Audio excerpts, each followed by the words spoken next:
Está ao vivo. E agora?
Gonna stand at your fire. You can change your desire.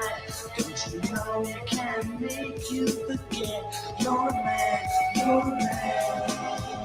Twisting on melody, speak so weird.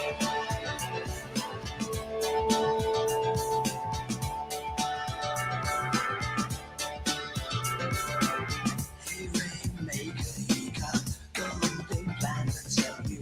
You make a stranger in your own land. Hey, good lady, you got God on your side. You got a double tongue, you never think you would lie. Oh, lie. It's just a melody, baby. Stand, catch fire. You can change your desire. Don't you know we can make you forget you're a man? You stand, catch fire. You can change your desire. Don't you know we can make you forget you're the man? You're the man.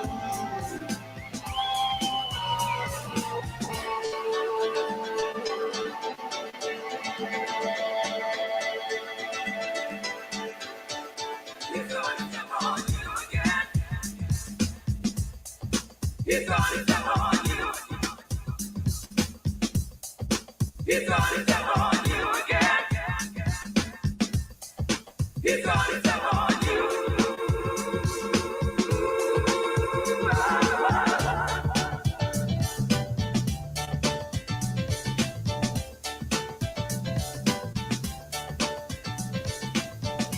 Rainmaker, come away from that man. You know he's gonna take away your promised land.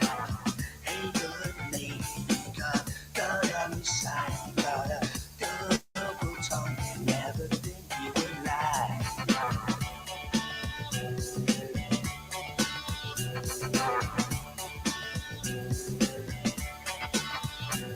Stand, catch a fire. You can change your desire. Don't you know you can make you forget you're a man? Gonna stand, catch a fire. You can change your desire. Don't you know you can make you forget you're the man?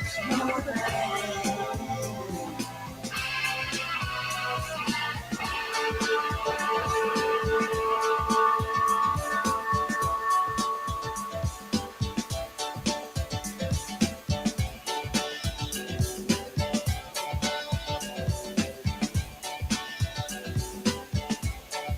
It's on you again.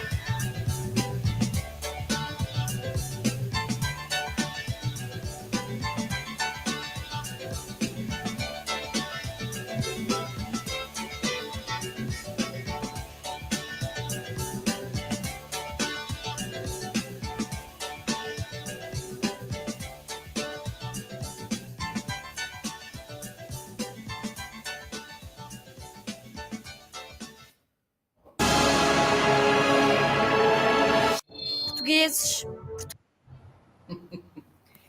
Good evening, everyone. So, welcome to this warm up live. It's going to be the first, and this is going to be a tiny little bit of what we are going to do in a masterclass. So, today we're not gonna be here for a long time, and each one of these warm up sessions is going to be focused in one specific subject. So, this usually is I like to interact with all of you. So as I go along, if you feel like asking questions, please do so. Meanwhile, we can I'm gonna ask you to put in the comments if where you coming from, where if you live in Portugal or outside Portugal. You can write in a chat where you're from and how did you find out about this masterclass. That would be interesting. So for the ones who never heard of me, my name is Paulo Madeira. I live in Portugal, sunny Portugal, in Lisbon, and I've been working, teaching, and learning Qigong for the past 25 years. And since I've been working for so long, I am running a course, professional course that lasts 3 years, and I decided to share with others my knowledge, my journey, the way that I approach Qigong, and how can we use this knowledge to benefit people that are either looking for something or in a specific warm-up session, we're gonna talk about the healers. Qigong has been around for about 5,000 years, as you probably know, but is not very well known. Only in the last 10, it's been like a boom all over the world about this beautiful knowledge. And for me, this is like a jewel that is hidden and is a well-kept secret that I don't think it will ever be as popular as yoga, because you have much more work when you practice Qigong, but the outcome is something that prevails for much longer. And that's what I love about Qigong. And above all, I like the transformation that people go through, because the course that I have, that lasts about 3 years. So you can imagine that people, when they come in, they are completely different from when they leave the course. But from something that sometimes is very abstract to the more practical side of it, there's a huge gap. And as you probably know, the base of the Qigong is Chinese medicine, and behind this, the Taoist philosophy. So if people don't know the basics about this philosophy, sometimes it's a little bit difficult to understand why and to connect the dots. And it's something that I think is beautiful for us to learn a little bit about the basics, so then we can go into the more specific details that we can know and share and understand, above all, why these things have the impact that they have in our own life. The Chinese medicine is beautiful. The Taoist concept is beautiful, is deep, is profound. I'm not gonna go very much into that today. This is something that I will talk about a little bit more in the masterclass, which is going to be next week. But until then, I'm going to unveil a few things that I think can help people to understand, even though even if you don't have the philosophy behind, and even if you don't know about the five transformations, the five elements, whatever, you can understand a little bit of what the Qigong brings us. Let's start by talking about the challenges that the healers most of the time go through as a general people. Even if you don't, if you are not a healer, maybe some of the things that I'm going to say, you will relate to them. So Qigong is a wonderful process that works the inside of the person, not the outside. And the beauty of it is that it connects the inside to the outside. And that's a way, a powerful way of connecting what is around us, bring to the inside of the person, and vice versa. This way we can communicate with the outside, the nature, all the elements, and bring it inside of us. And inside of the body, we have channels, we have meridians, we have all sorts of things. And they are related to organs, and the organs are related to fascia, and the fascia, well, the nervous system. And that's the network that allows the energy to come inside the body and bring all these transformations. This is a small, just a summary of what Qigong does. Now, for healers, I'm going to bring you 9 challenges. Of course, there are much more, but I'm going to bring you these 9 challenges, which I think some of you can resonate, and some of you feel in your own skin that maybe you could have something that could help you with that.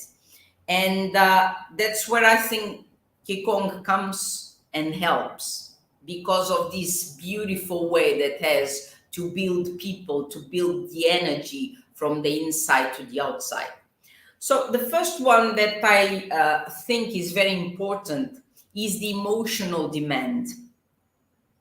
Now, sometimes, and depending what we are dealing with, what type of person we are dealing with, first of all, to connect with a person, we need to have this huge empathy with the person. And we need to step out of ourselves to go and meet the other. Sometimes when the person is not balanced, and if they come to us, most of the times they are not, they can very well pull your energy, just giving everything. And in the end of the day, you are completely drained out of energy. This is something that we need to learn to cope with. Otherwise, we're not going to last for a long time as therapists. And I've been working, so I do Chinese medicine, I forgot to tell you, and work specifically in gynecology and andrology. So what I'm going to tell you comes from my own experience. The emotional demand sometimes is very high, and we need to be there for the person. But if we are not balanced, we probably not going to last for a long time, or something will happen, or a disease is going to happen, or the least that can happen is that we end up sometimes as having a depression. So Qigong, what it does, it builds up your inner core and gives you root and energy and something to hold on to. And that is going to prevent you from falling apart, is going to prevent you from giving 100% of yourself, because you will know when to stop. So sometimes I used to say to my students that sometimes we need to work and divide ourselves into two parts. One part is with the person, suffers with the other, is there with the other person, but there is another part that cannot leave because we cannot fall apart. So if you practice, and depends what type of qigong you are going to practice, but for instance, something that is very very simple and exists not only in qigong but in other, like in yoga and stuff like that, simple abdominal breathing with focus, you will see that in 2 months time you will feel completely different. You detach yourself much more. You don't have that much emotional involvement with the person. So you are going to save some energy for yourself, and your emotions are much more stable. So that way helps you a lot to deal with the emotional demands that your clients or your patients can ask from you. So this is the first one, which I think, to me, it helped me a lot. So I hope that if you try, you will get there too. So emotional demand is one of them. The second challenge, which I think we all go through, is sometimes the resistance of the patient or the client, and the skepticism. Um, because people don't know. This is like, it doesn't matter what you do, if you do Reiki, or if you work with crystals, or acupuncture, or homeopathy, or whatever, is the same.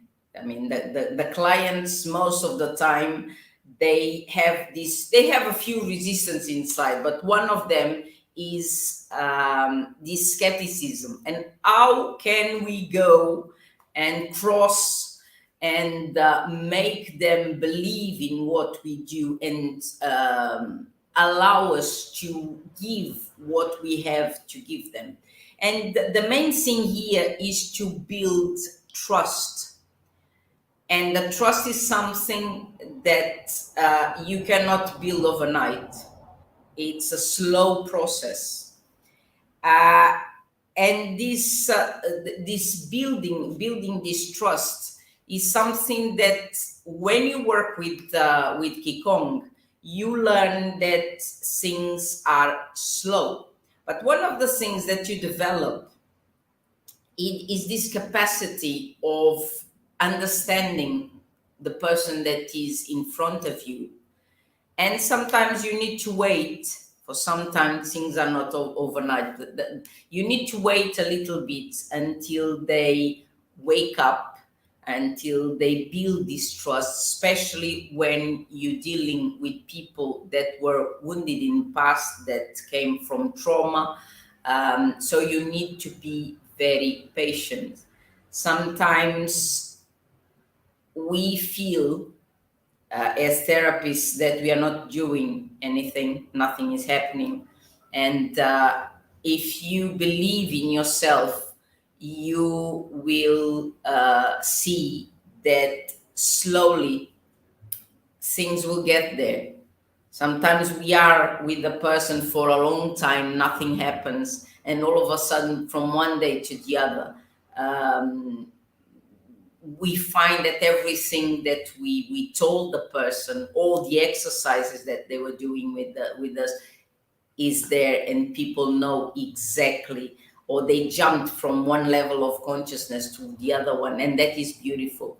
For us, I think the Qigong Flow is what does is slow you down, makes you, or put you in a place that you can uh, look around and see the things around you.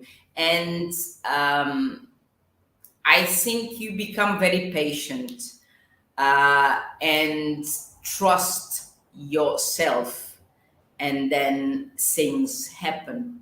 So that's a beautiful thing that you can do when you practice. And here is like you can and you should practice every day something like standing position, um, that will work your inner self.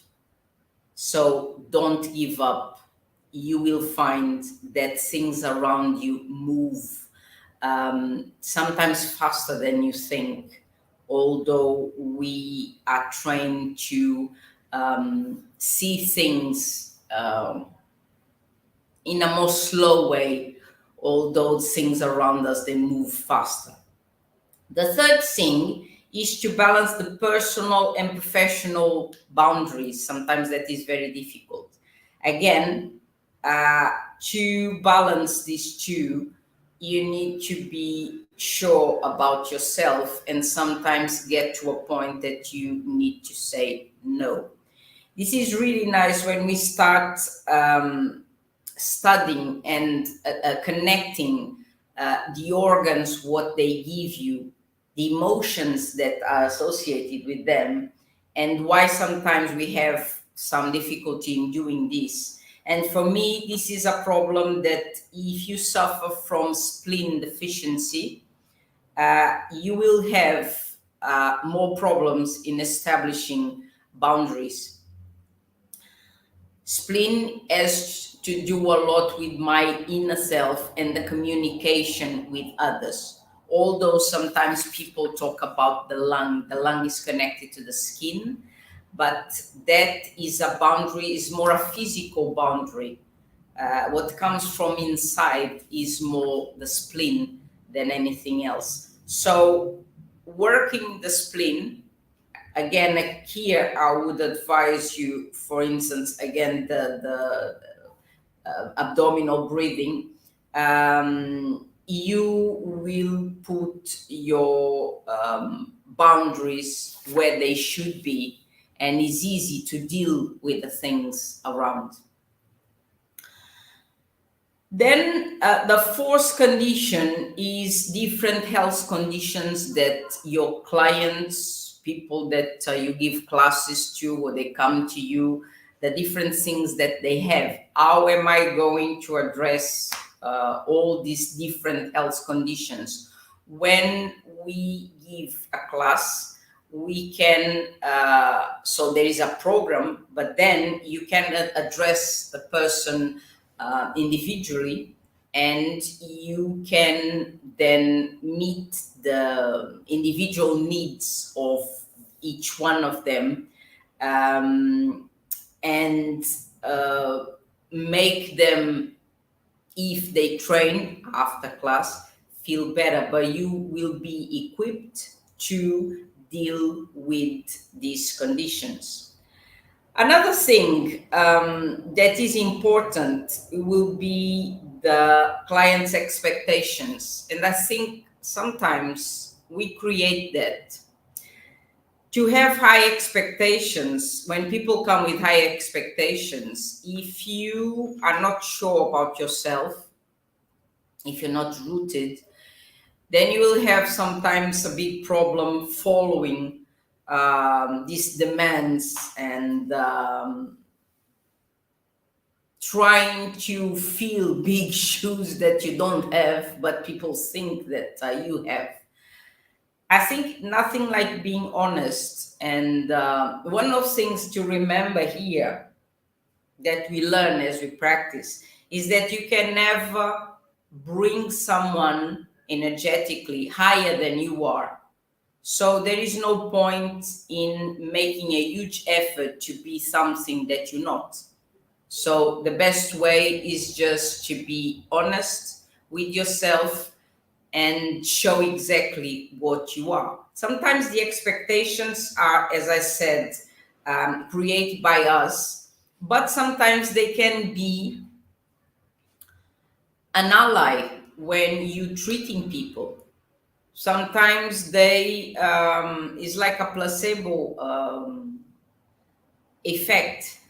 People just think that because they heard from lots of people that you're very good, uh, just by knocking on your door, they already feel better. So uh, it's not that you are going to say that the door heals you, but sometimes it's a plus as long as you know how to go around. But behind that is there is always honesty. You need to be honest and let know people that they need to work uh, with themselves, because you can give your 100% to the 50% that or contribute. Your 100% is going to contribute to 50% to what they need to do. They need to do the other 50%, otherwise they're not going to get anywhere. So and the expectations again is better if we do not create a huge persona around us, and just keep honest and allow people to feel your energy. I think this is one of the things that, as you go along, Ekon tells you that the more you practice, the more energy you have. And when you have a lot of energy, you can share in a positive way, and you can get to a point that you become a magnet, so you don't need to do lots of things and lots of exercises, because you already did in the past. This is a beautiful thing that Kekung, at least to me, taught me. But this comes with a price. Continuous work. We need to develop as healers, and the healers should be learning, keep learning all the time. Is the same as Qigong. You need to be practicing all the time, because you get to a point that you feel that, okay, I've done this 1,000 times, I need something new. We grow and jump from one level of consciousness to the next one, because we train. And the way that the energy that we have as healers is going to increase also. So we are able to move people from one level to the other much faster than if we didn't train. So that is a plus for everyone that is works with energy or not directly with energy. So keep learning, keep training, because your body will get adjusted to it. And sometimes people think that just by moving the arms and legs, we're gonna get there. You need to train the inside of your body, otherwise the energy doesn't flow. This is something that we're gonna talk about and go deeper in the next sessions. But just bear in mind that there is a lot of work to be done. There is beautiful things that come afterwards, but you need to train your body so you can have all this energy around. The same as our job as healers, to continuous learning and developing as therapists, which is beautiful. Another thing that, another challenge is sometimes the isolation, and is something that I never advise you to. We should have a network of people around us, sometimes different healers from different areas. So we provide information and more healing energy to the person and to ourselves too. It's good to jump from Qigong to martial arts, and then Tai Chi, and then Reiki, whatever.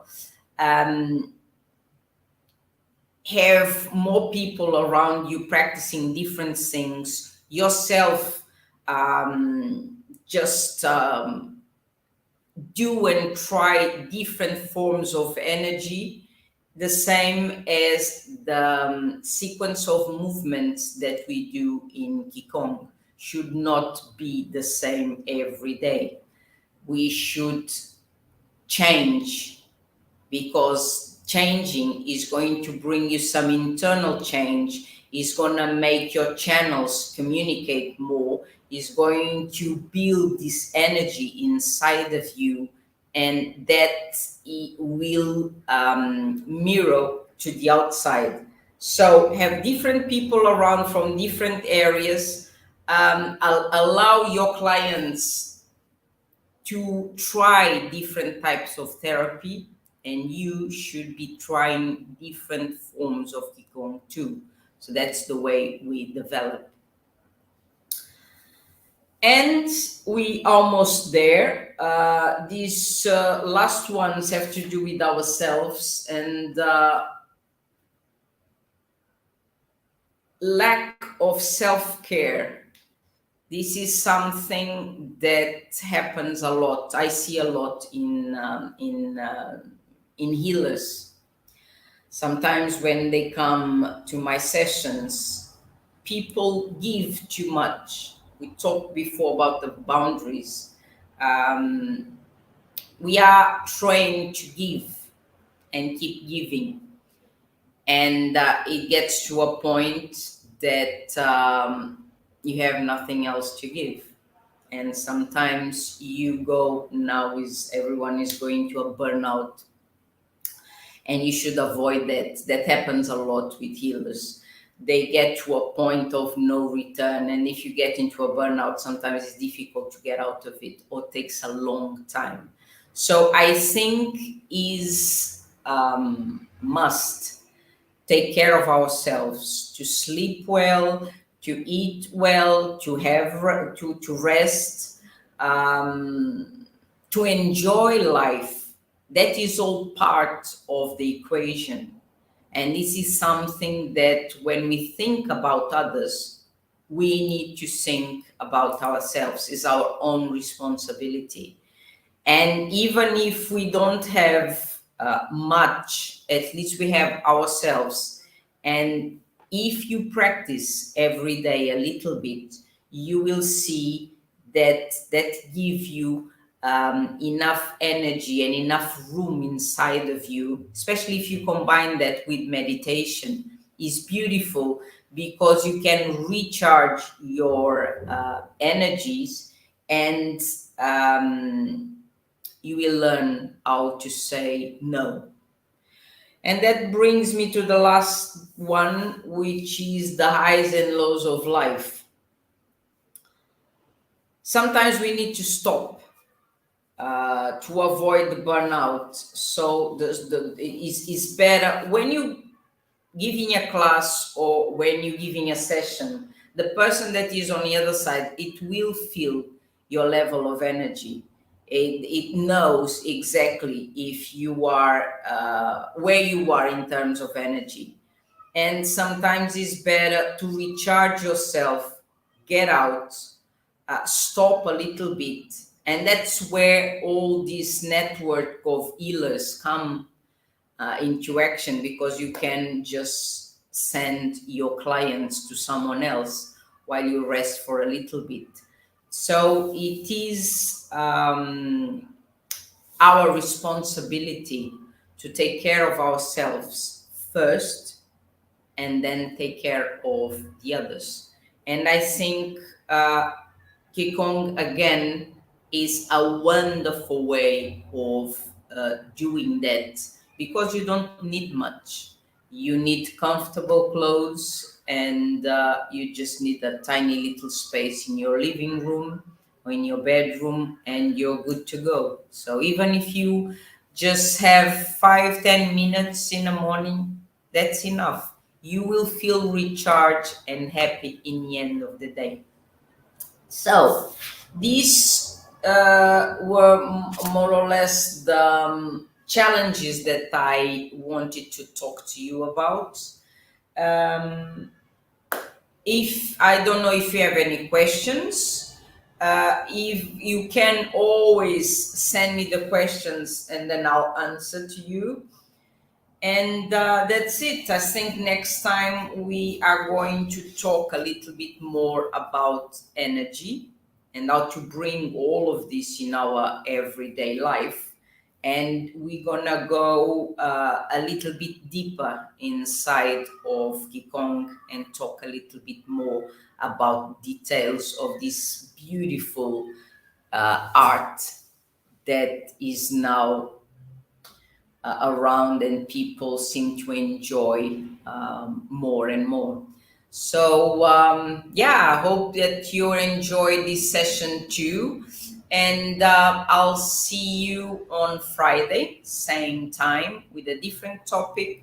And remember, this is just a warm up for the big masterclass, which is going to be next week. Okay? So it was nice to be with you. See you soon. Have a wonderful day. Keep training if you already are into Qigong. If not, in a masterclass, we're going to have some practical stuff too. So we're going to get deeper into it. Okay? So see you till next time. Bye bye.